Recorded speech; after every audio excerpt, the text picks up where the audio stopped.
I did a couple appraisals at the end of 2019, and I'm already redoing them because the values have gone up 200 or 300%. They think they're paying 20 bucks a month and everything's okay. I'm telling you, people, this is not the case. The IRS comes in and says, whoa, whoa, whoa, you hold your horses here. I said, you mean to tell me that this might be the last ever Babe Ruth autograph? And he said, yes.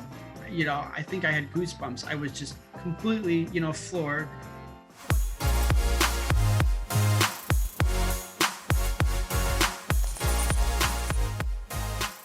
All right, thank you again for joining me on another episode of the Powers Sports Memorabilia Show. I am your host, Matt Powers. Thank you again for joining me. Today, I have a special guest, Mr. Michael Osacky, the lead appraiser for PSA. His website is baseballintheattic.com, and you can also find him on Instagram at Sports Appraisals. Michael, thank you for joining me. Thanks for having me, Matt. No, I appreciate people taking the time out of their busy day, especially right around here in the holidays. So thank you again.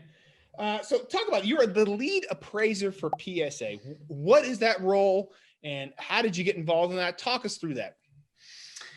Okay, so the appraising department is very new to PSA. So as you know, PSA has been around since the early 1990s. And what they felt is it made sense to have someone with my credentials and expertise to appraise all of the collectibles that customers are sending in, whether it's cards or autographs or ticket stubs, trophies, awards, because a lot of times what happens is people will get these items back in the mail and they have no idea what the value is. So they'll call up PSA and they'll say, this is awesome. I got a PSA 10, whatever, Mike Trout, how much is it worth? And PSA will say, we don't know. And the customer is like, well, what do you mean you don't know? And so it's kind of like this weird conversation. And so, me being a certified appraiser, I also do a lot of writing for Forbes magazine and some other national publications. And all I do is I appraise sports collectibles. I don't do anything with music or, Disney or anything like that. It's just sports. And so PSA called me and, we had a conversation and I felt that I said, you know what, I think I can make it work. Let's kind of do this. And so right now, back in September, we officially launched under a soft launch. So anybody that has already graded or authenticated collectibles can currently use my service.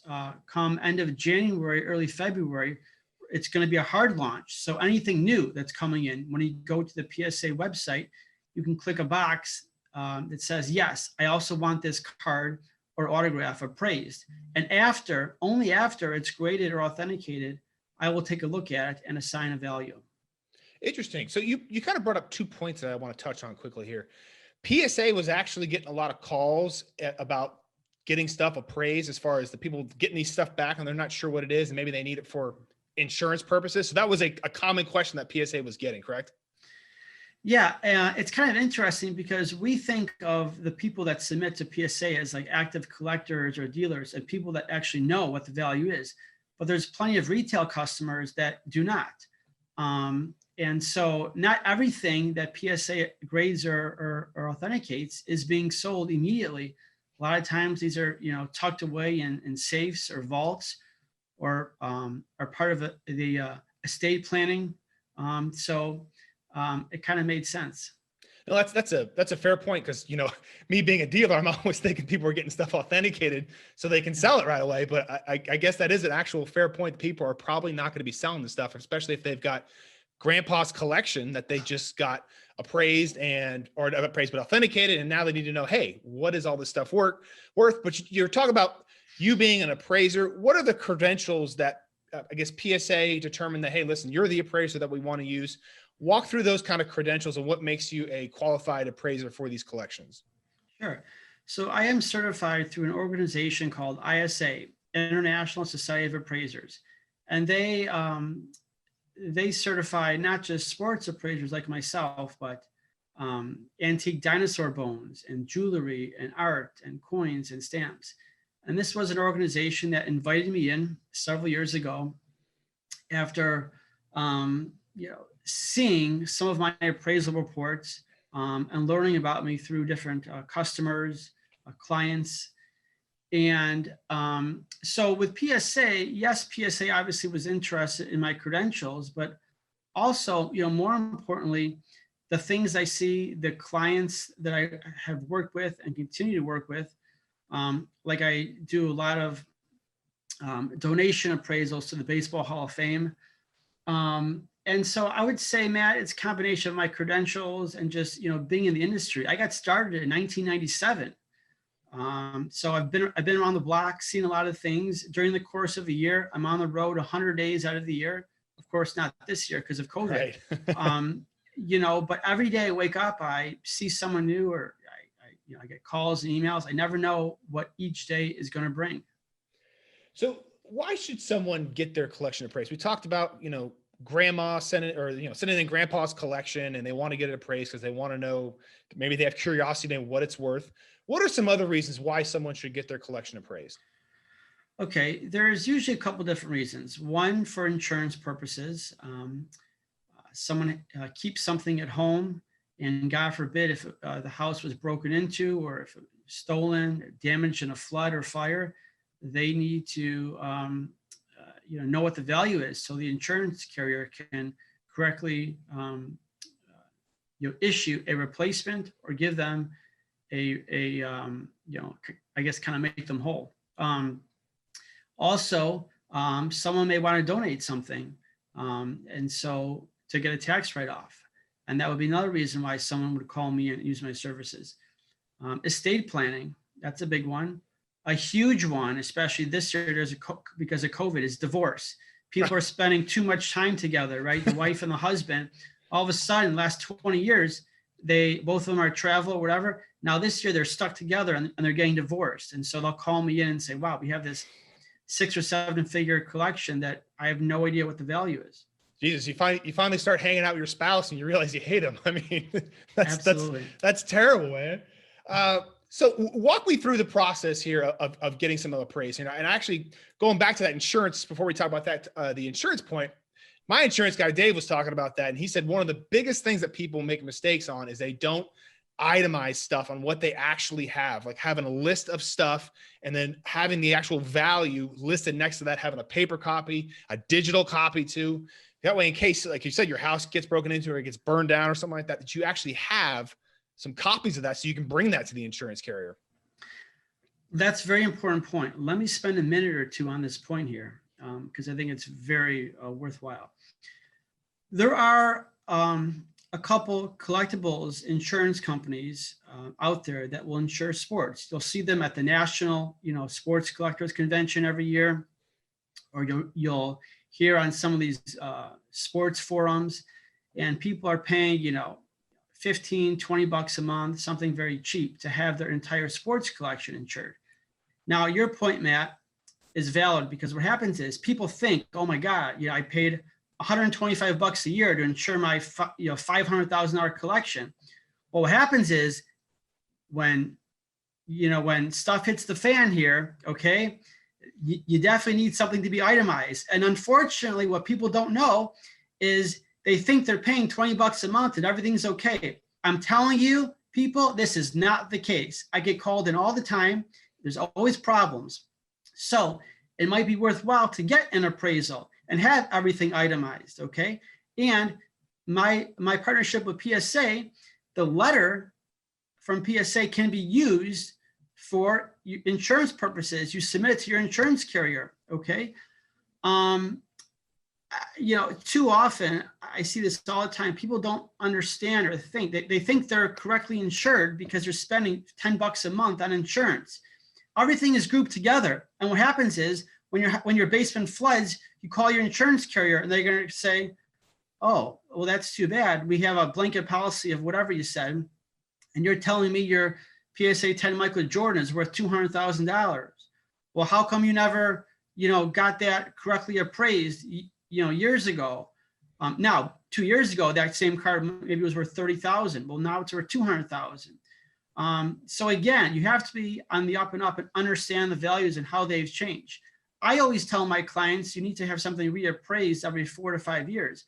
But because of COVID, what just happened, I did a couple appraisals at the end of 2019, and I'm already redoing them because the values have gone up 200 or 300%. Yeah, that's a great point right there. I was just going to ask you about that, is getting stuff appraised. If the value changes on something, you're going to have to re-get that stuff appraised, because then you're going to have to update all that information with your insurance carrier to make sure that all the proper paperwork is, all the I's have been dotted, all the T's have been crossed. Because, insurance will do anything they can to not pay a claim, right? And rightfully so. If they don't have the proper, because insurance people aren't collectors, they don't know what this stuff is. So all they want to have is they want to have some paperwork from somebody who's official in the business, and that has a leg to stand on and say, okay, PSA and their appraiser said that this was worth $200,000, and this is the proper paperwork we have. We must issue that claim for $200,000. That is so easy than going through the headache of trying to get that $200,000 without the paperwork. Correct. And another thing is, because I'm a certified appraiser and I'm USPAP compliant, my credentials are what the IRS looks for to deem a donation appraisal worthy or not of a write-off. So years ago, there was several back-to-back. People would, I don't know, hire their CPA or their lawyer and say that this Babe Ruth baseball is 50 grand. The IRS comes in and says, whoa, whoa, whoa, hold your horses here. These people, are probably very smart people, the CPA, the lawyer, but they're not USPAP compliant. They're not certified. The IRS looks for people like myself to again, make sure that a donation is credible or not. All right. So walk me through getting a collection appraised here. Let's say I've never had my collection appraised. I think it's worth X or whatever it is, but I want to get it appraised for insurance purposes. So say, for example, walk me through the process. Hey, I've contacted you. I want to get it done. What's the next step and how do we get this done? So the first thing is I usually have a 10 or 15-minute discovery call, because a lot of times people think what they have is worth a lot of money, and sometimes it's not. So, someone, called me a couple months ago. They had 150,000 baseball cards from the 1990s. Well, and the guy was telling me if each card's worth $2, it means my collection's worth 300 grand. Well, I explained to him that's not how it works. And during that era, everything was mass produced. So maybe his collection's worth, I said $1,000. I was, probably kidding, but at the same time, it's probably true. His face probably went from smiling to frown just like that. Right, exactly. And so there is some education from the get-go that I have to, educate people on, and they also have to educate me and tell me kind of what they have. I always request pictures. Someone, people will call me and tell me they have this fantastic collection, which sounds amazing. But before I jump on an airplane and fly somewhere, I need to make sure that the signatures look to be authentic or the cards are not reprints. So things like that. Then once I do engage, come in, document everything, inventory, photographs are very important. And then once I return back to Chicago, I do a formal write-up and then send that over to the client. And that takes, depending upon the size of the collection, weeks to potentially months. So for bigger collections, I'm assuming you're flying out, we're talking, somebody's got 6-figure plus and they would need to have that appraised or whatever it is. But is there another way to get stuff appraised as far as somebody maybe only has maybe 5 or 10,000 that they want to get something done for? Is that something they can just send pictures to you and not do it in person? Yes. So during COVID, I've done a lot of appraisals via photographs. People will email me photos of whatever they have, and I can send them the appraisal report back via email. And that's been really popular, and that's been really great for both myself and also the client, and it's pretty quick. So I definitely highly encourage that. So let's talk about the actual values of items, which everybody's all concerned about. How are you specifically getting an accurate value for each person's items? Okay, so a lot of what I do is looking at comps. However, I will say that's not the end all be all, because a lot of what I appraise are one-off, unique, rare items. Now, just because it's one-off and unique, it doesn't mean it's worth millions of dollars. It can be, and sometimes it is, but regardless, that's where I really have to put my thinking cap on and determine, how do I back into a dollar amount here? So for example, over the summer, I saw some very unique, one-of-a-kind Michael Jordan signatures from his University of North Carolina playing days. And I think, I'm looking at this collection, and it was clearly probably his first ever signed document from North Carolina. So he was a very, very young, kid. And so the question is asked, well, how do I put a value there? Well, I have to start looking at documents of other players in potentially other sports, but of that same caliber.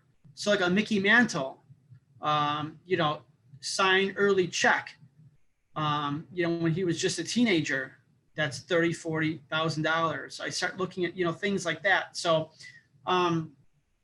it's really is interesting to me because I get to see some items that people have never even seen before or heard about that, will never be for sale, that will just get passed down through the generations.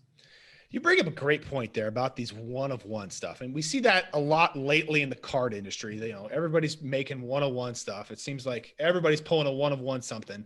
And I get that question all the time. It is just so hard to accurately value something like that. Yes, you like you mentioned something, you can look at a different sport or a different athlete, but especially with the cards, because every set is different. It could be autographed, could not be autographed. And a lot of the stuff is just so hard to, and people call me all the time asking for this stuff. And I don't want to be the bearer of bad news, but I was just telling them, like, I don't know. I mean, whatever someone's willing to pay for it, I guess is my honest answer, So it's going to be great to send someone for appraisal stuff because A, it takes a lot off my plate, but B, I want to give people the accurate information on that stuff because, like I said, the insurance stuff is huge. You want to make sure we have accurate information for that. So people have an issue, they don't come back to me and say, well, you said this was worth only $50,000, but it comes out, it's actually $200,000.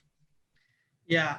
And also, on some like the higher ticket items or the ones that are very unique that are for sale and that are at auction, auction houses will call me and say, Michael, we don't know, or we think we know.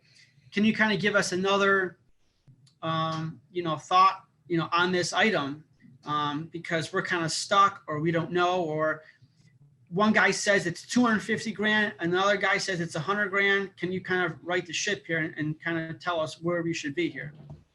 So the question that probably is on the back of everybody's minds here, and you just touched about these Michael Jordan documents that you had just seen there. What is the most expensive, or maybe the item that just absolutely caught your eye when you walked in and saw this thing? You're like, wow, this is the absolute coolest thing that I've seen.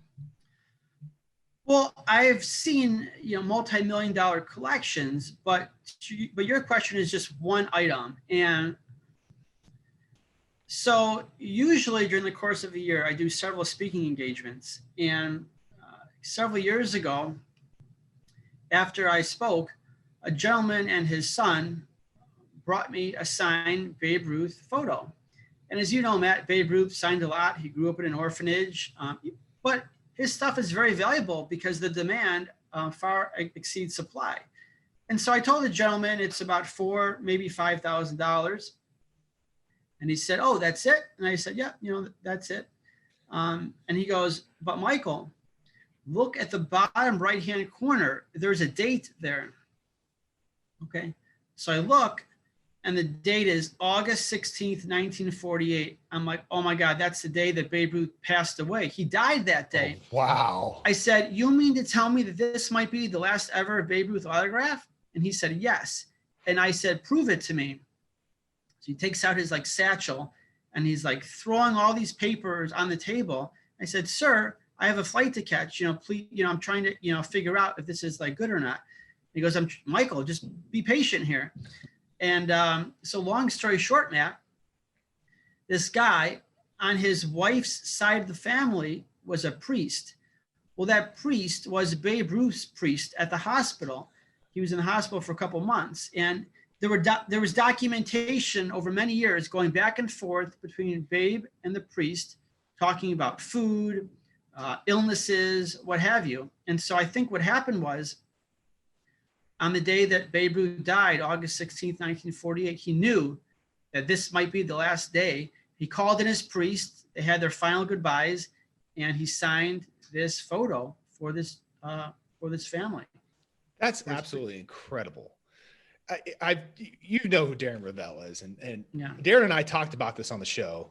Is the stories behind items are what make them valuable, and he's huge into signed checks, and he's got a Babe Ruth signed check where he's actually paying for liquor.